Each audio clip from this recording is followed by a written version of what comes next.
ओम श्री गणेशाय नमः। चलिए श्रवण करते हैं अहोई अष्टमी व्रत की कथा।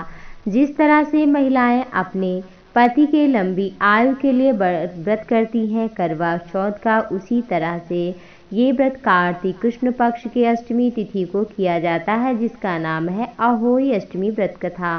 और ये तारा देख करके ही व्रत खोला जाता है और ये भी निर्जला व्रत किया जाता है। प्राचीन काल में एक साहूकार था जिसके 7 बेटे और 7 बहुएं थीं। एक बेटी भी थी। बेटी दीपावली के पर्व पर ससुराल से मायके आई हुई थी।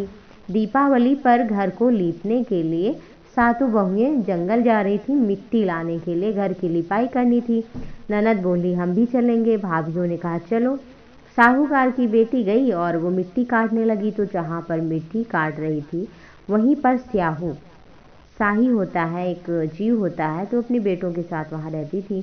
मिट्टी काटते हुए गलती से साहूकार की बेटी की जो खुरपी थी वो चोट से स्याहू के एक बच्चा उसका मर जाता है। इस पर क्रोधित होकर स्याहू बोली मैं तुम्हारे कोख को बांध दूंगी। स्याहू के वचन सुनकर साहूकार की बेटी बोली कि हमारा ससुराल में गुजारा नहीं होगा, यदि हमारी संतान नहीं होगी।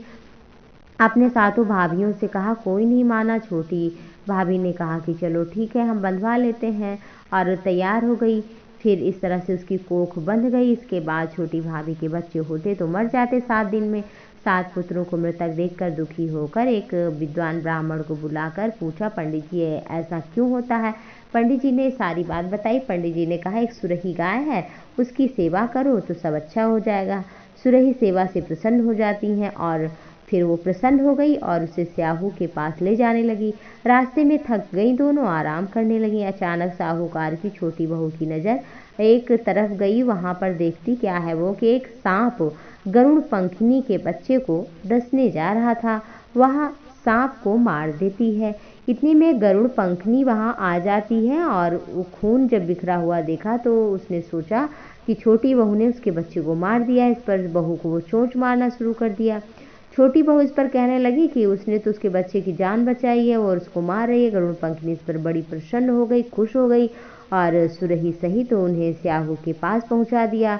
वहां स्याहू छोटी बहू की सेवा से प्रसन्न होकर उसे 7 पुत्र वधू होने का आशीर्वाद दिया। स्याहू के आशीर्वाद से उसका घर पौत्र और पुत्र वधुओं से भर गया। उसके जीवन में सारी कमियां पूरी हो गई। इस तरह से जो भी अहोई अष्टमी व्रत की कथा को करता है, सुनता है, सुनाता है, वही माता उस पर प्रसन्न रहती है। जय माँ।